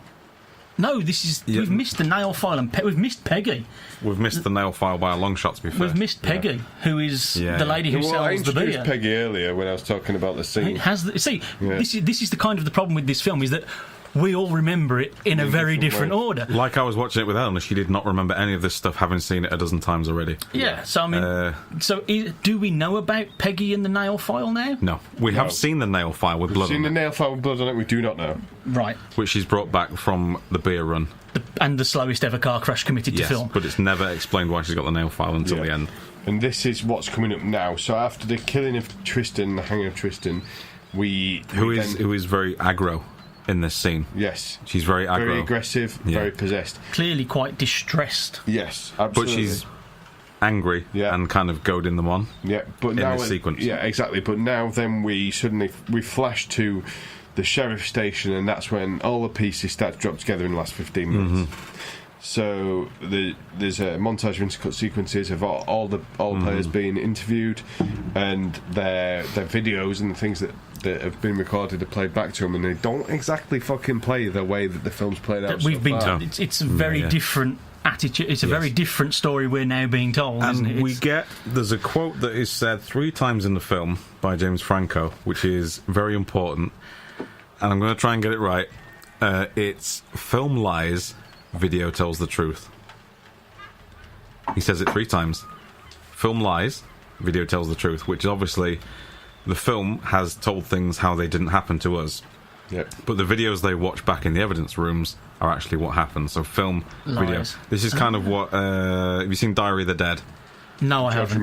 We have, unfortunately. That film kind of touches on this a little bit. I liked it. It's all right. Yeah, it's all right. The message is... It's the same kind of message as this, is that like what is viewed through the viewfinder subjectively is not necessarily the whole truth.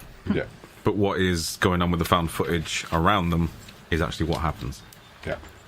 So that's where this film is trying again to do something interesting. But again, it meditates on mass hysteria a lot, doesn't it? When it turns out that in many ways, you know, it's left open-ended as to what is the correct interpretation of the truth, but ostensibly it's revealed that they have basically lost their shit and killed... Killed the collection of... and the collection of tourists. Of tourists, and then either killed and then... Yeah, but because of the video cameras and the CCTV that are set up, I think, again, if we had a director's cut of this would all make so much more sense.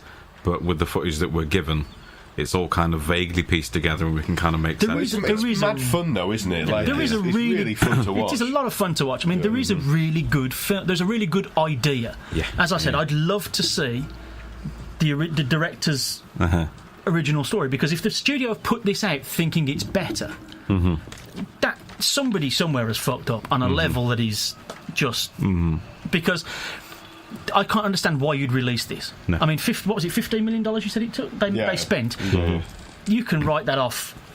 You know, if you're a film having made nearly $500 million from the first one, just writing it off and starting again, is not a huge decision when you've got that kind of capital behind you. So what has possessed them to completely ham-fisted and fuck it up to this point? Is just extraordinary. I'm pretty sure this is the same studio that gave us 2 completely different films called The Exorcist 3. Yes. Yes. If you remember that shit show. Holy smokes, The exact same example of this with a retcon afterwards. Which was Rennie Harlin, was it, who did one of them? Yes. And then... Of Cutthroat Island. And Paul Schrader did who broke... If you can bankrupt the film production company that made Terminator 2, and Carol Co. Holy shit. That is actually an achievement. And still get work. He still gets work. Yeah. And Paul Schrader, the writer of the original, also did the other one. But yeah, I guess that is Book of Shadows, Blair Witch 2, isn't it? Really? Everyone's arrested. There is no Book of Shadows in this. Why is it called Book of Shadows? Exactly. Possibly the greatest question that you'll ever have. Yes. Although I did look it up, and a Book of Shadows is a collection of witches' spells.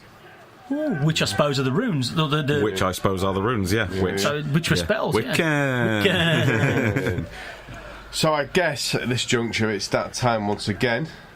It's time to go for the denoiser is not going to cut that out, I'm afraid. So it's time for the shit and popcorn.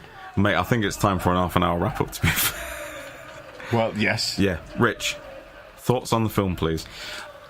I don't know how many times this will turn out in the edit, but as I'm sure I've said, there are 6 or 7 really good ideas, and I think if they'd have picked 2 or 3 of them, they could have had a really, really good film. You can embellish on this as much as you want, by the way. The last sort of 35, 40 minutes are actually very good. There's some, as we discussed earlier with regards to the whole, a really, really good stick everybody... I mean, there's a great quote from Reservoir Dogs. The guys who... When Quentin Tarantino made Reservoir Dogs, he said, the first thing they ever told me at film school was take all your actors to a room and kill them. Yep. And actually, if you look at good first films, Halloween is kind of a similar... You take all your actors to a single area and you kill them. Wes Craven does it in Nightmare on Elm Street and Scream. He takes them effectively to 3 houses and kills them all. Yeah. And that is a really good thing. And I think you've got a similar situation with this. You've got some really quite interesting motifs through the film. The idea of the tree being this sort of spiritual connection to evil personified, if you like. Which comes back again and again. The bigger the tree gets, the more evil it draws towards it. This kind of... What was the thing in Buffy that always brought evil towards the Hellmouth? Hellmouth, yeah. The idea that the town was built on this point of perfect evil, if you like. So it will always have horrific things happening. You've got the murder of the witch being stoned. You've got this Rustin Parr guy killing children. You know, there's always something awful happening in this particular part of the world. And it just happens every generation. You'd got the first Blair Witch, whatever happened to them, happens again now. There are some good ideas. I just think it's been butchered. It really has been butchered. How, if I were to just say these words, this is the weirdest Buffy the Vampire Slayer TV show spin-off ever. That is actually in aesthetic, sound, like it has, everything about it. It has that kind of teen horror, late 90s. Let's scare you a bit more than an episode of Buffy, but not as much as a still with TV Wes Craven film. That kind of we can do this, but there's no blood. Yeah, exactly. No, it's that whole thing, isn't it? You're absolutely I mean, Scream was 98, was it? 97? 96. 96? Wow. Okay, fair enough. Yes, and so this was 99, was it? This is 2000. This is 2000? Okay. Crossing that border. Yeah. Fair enough. So, I mean, I guess, it's... Thoughts from Europe? Would you like to do your thoughts first, Dave? Is that all of your thoughts? Yes, I will do. You fire away, because my thoughts include some pretty mind-blowing shit. So. Yeah, okay, we'll save that for the end. This is, up until this point, I have never understood why people go and see The Room every time it is on, like, at local theatres or whatever. When they throw spoons at the screen and... They have Regency in London, don't they? I understand audience participation in films, because, sometimes I need to have a few shots of Dutch courage before I go and see a film that, like when I went to see It. Yeah, mate, don't even. Oh, it was. Well, yeah, that's coming soon. That's a previous. That is coming. I'm so glad I'm not on for that one. It is an audience spectation film. Without, like, a room full of students that I went to see it in, actually, that film wouldn't have hit me in the same way. But because everyone was into it, they laughed at all the right points, they screamed at all the right points, there was popcorn flying everywhere now and again, I got the participation aspect, I get that bit. But I've never understood this film is really, really shit, let's go see it. I like shit films, I'll watch them once. I'm going for a guilty pleasure, There's films I'll watch that are... This is my answer to The Room. I love this film. Do you know something? I am going to watch it again. Yeah. I know that's like a really stupid thing to say. Yeah. I'm going to watch it again. It's simultaneously crap. Yep. But simultaneously, there's like Paul Verhoeven-esque There's so satire much going on in these things you've said about the words, and I want to go and see again to see these things. There's a checklist of things that you need in a 2000s film that are there purely for the sake of being there. But I can't tell whether they're being satirical or getting the piss taken out of them. I think this is the thing of having so many different too many cooks spoil the broth, don't they? Too many editors, too many producers spoil the film. If they'd just picked one, even if they'd picked the worst, strand of the story, but made that film, it would still have been a more competent film. But I'm willing to bet we wouldn't go back and watch it again. No. We'd have gone, it's perfectly all right. It's perfectly fine. 6 out of 10. Yeah. Yeah. I still don't get it after 2 watches of 2 different apparent versions. Well, but I think maybe because I got that meta experience the first time I watched it, maybe that has the collective hysteria again, isn't it? It's the fact that me and Eleanor kind of shared an experience where we sat there just like, what the fuck is going on? Maybe that has heightened it. But this film has anchored a nice little special point. In my filmic. You'll never forget this film. No. I will not. No, I will watch this once a year. There cannot be many films that you'll... I mean, I don't know. You've done, 14 episodes, 15 episodes now? This is episode 19, mate. Oh, mate, I must have missed a few. But anyway, and you'll continue doing the many... And I mean, how many of the films, when you go, which episode do you remember, are going to be the one that goes... jumps out like Jason X will stick with me. That will stick with me. There's obviously films... My Bloody Valentine sticks with me. My Bloody Valentine will stick with me as a surprising, like, what the fuck, that's amazing. But... this film somewhere, I don't know what it is, there's confusion that comes with it every time I think about it, which doesn't happen with the other ones. No, exactly, it's open to interpretation. Speaking of interpretation... Alright, Rob, here we go. Right. Because we might have our own after you've done this, but... Let me know what you think of this, lads. Alright, mate. The book is off the knees, he's ready. He's got the Book of Shadows. Ladies and gentlemen, this is the Book of Shadows. Okay, so the story here is none of it happened. Alright, Jack Shepherd, come on now. Right. Well, you read it off my fucking shoulder. The scenes of Jeffrey in a mental institution, never explained. This whole film is his fucking references. It's fever dream. Yeah, it's his fever dream. And the reason why the aggressiveness with the scenes of the sheriff is because the sheriff is the guy that put him in the institution. The sheriff is the guy that sectioned him. None of this happened. That is a surprisingly great shout. Now you've said it, that actually is... Well, it feels it's every teenage boy's kind of dream. You've got the beautiful, sort of promiscuous, pretty red-headed girl, the voluptuous sort of.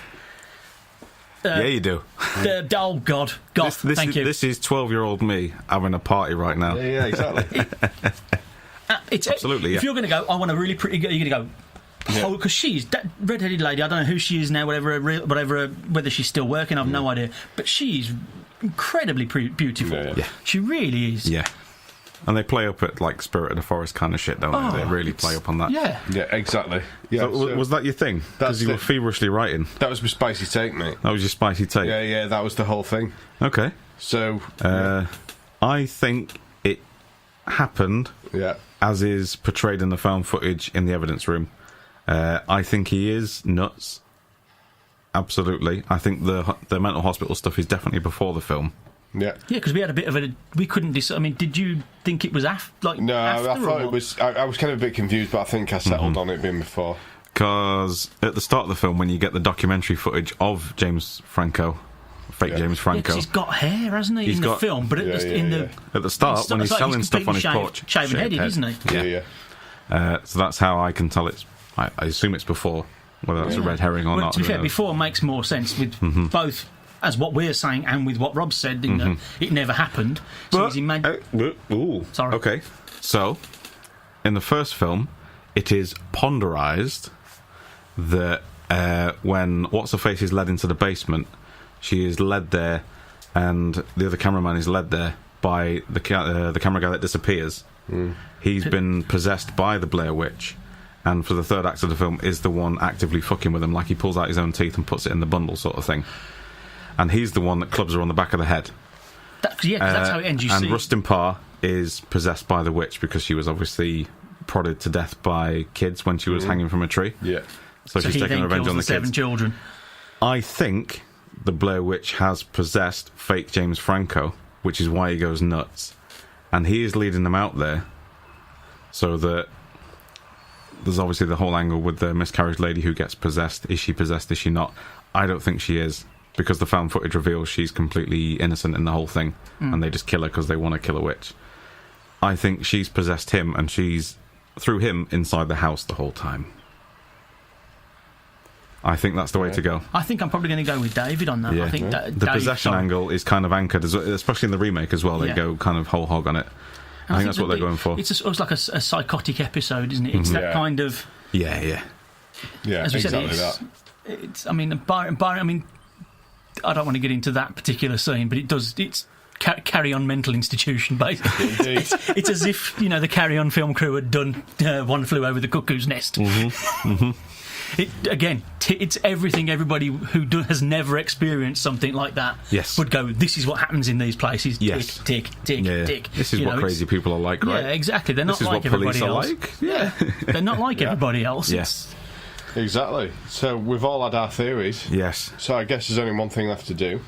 Yeah. Which is dish up the shit and popcorn. So for Rich's reference... Chuck some turds around, Rich. Rich's reference, just... Okay. So the shit rating is... absolute fucking stinker of the lifetime is number 10. Okay. 0 is a masterpiece. And this is the shit rating here is on technical filmmaking kind of parameters. It's a general across the board. Yeah. General across the board. So, for instance, my rating for Jason X, I think, was like a 9/10. Yeah, because it's terrible. Shit. It's just a terrible film. But it's amazing. Exactly, Right, okay. And your popcorn rating is your entertainment out of it. If you were fully entertained, it's a 10. If you were not entertained at all, it's a 0. So we'll start you off, Rich, with how many turds are you throwing on it? I think it's about a 6 or 7, because I think that's quite reserved, to be fair. Yeah, it is, that's but fair, I think it's. Again, there are some bits that are technically very well. As we said, there are some bits that are really well done.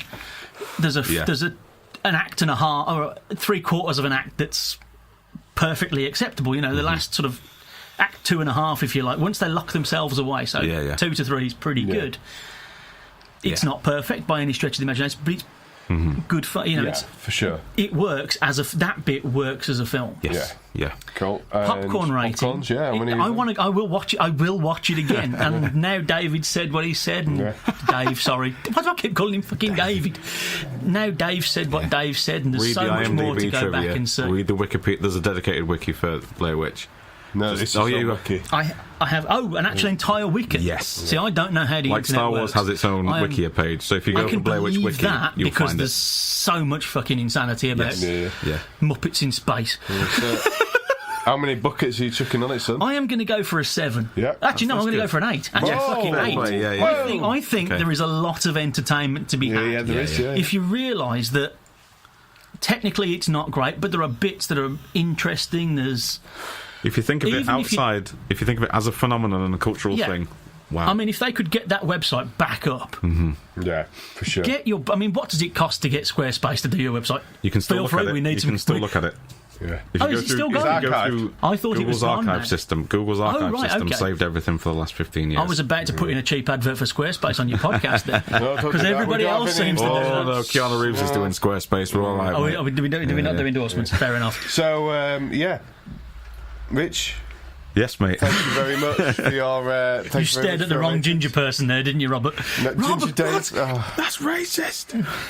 Yeah, so, yeah. Hang on, you guys need to do your... Hang on. Dave's Let's get our man with a plan, the man with no tan, the Duke of Spook, the Doc of Shock. Chris Wilson, Popcorns and Turds, how are you doing out there? Oh, God. I've killed a man.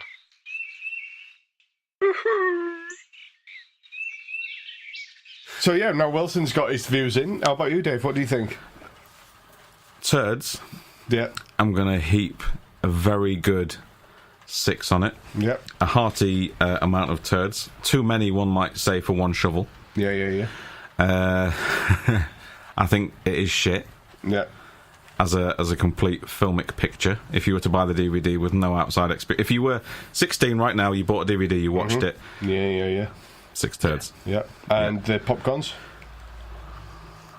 My name's Chris Wilson. This is the Wicker Man. 10 popcorns. You find actually 10 buckets of popcorns? Holy smokes. Your girlfriend's got to you. I should hope so. I mean, yeah. Fair enough. Fair enough. Yeah, the amount of stuff that I googled after seeing it the second time. Yeah. Well, this is, I mean, as we were just discussing, the Blair Witch hysteria got me. I came in intending to give it sort of 7 or 8 turds for its filmic ability, and 3 or 4 turds for enjoyment. This having discussed it over the last... How long's this edit going to... This isn't actually the longest episode so far. With clips it will be, but with everything... Understanding it better. I've basically flipped my initial. Having discussed. This is my answer to The Room. This is my Chris Wilson's Wicker Man. Yeah. If they show this in a cinema, I will go and watch it. Yeah. I absolutely will go and watch this with an entire room full of idiots. Because it'll be a lot of fun. Yes. So I'm going to dive in with mine now. So turds, I'm gonna put 7 on it. It's pretty fucking shit. There's a lot of poo in there, isn't there? Yeah, a lot of poo in there. For the pure madcap nature of it and the fact that there's hilarious things like the owl in there, I forgot about the owl. I'm going to also put 7 buckets of popcorn, and it's a 7 and a 7. Wow, okay. Yeah, that's a nice little turnaround. Yeah. When you announced it, I expected 10 turds, 0 popcorn. To be honest, no. Oh, he's always a surpriser, isn't he? So we'll wrap things up with it from here, but we'll just try and get in touch with Chris Wilson one more time in the woods outside Burkittsville, Maryland, if we may. Wilson, how are you getting on in your tent, mate? I feel ill. Blacking out, I think.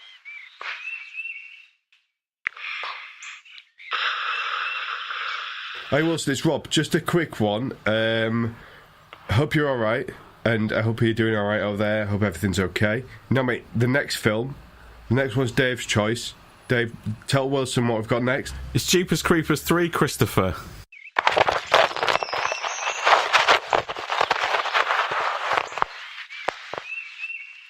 Is that the one with the bus? No, that's 2. Is that 2? Oh, fair enough. Wilson's hung up on us. He's obviously not very happy with that. Fuck this. Yeah, it's a new release. You're gonna have to pay full price for it. Yeah. Sorry. So, fuck you. So yeah, I guess that leads us to our final goodbyes, really, for this fortnightly instalment of Cinemortuary. Mm-hmm. So in truth, we actually hung Rob from the stairs half an hour ago. Exactly. Yeah. I'm not the real one. And I was never here. Yeah. And Dave's just been in a room talking to himself for the last 2.5 hours. That is, yeah. So yeah, I guess it's a goodbye from Dave. Goodbye, or is it? It's a goodbye from our early 2000s FHM correspondent, Rich Foster. Goodbye, Gail Porter's bottom. And it's a goodbye from me. Goodbye, everyone. Are we off out on the piss, yeah? Yeah! Look out, York, here we come. Whether you could tell or not, pre-drinks actually started about 2 hours ago. Oh, God. Have I just ruined your entire podcast?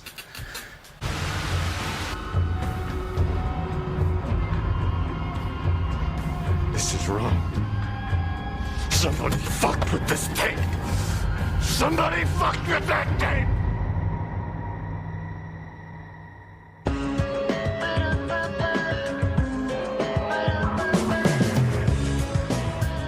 Don't forget, you can follow us and keep up with all our updates at Cinemortuary on Twitter, /Cinemortuary on Facebook, and of course at Cinemortuary on Instagram. I don't know how you do pictures of podcasts, but we're going to do that anyway.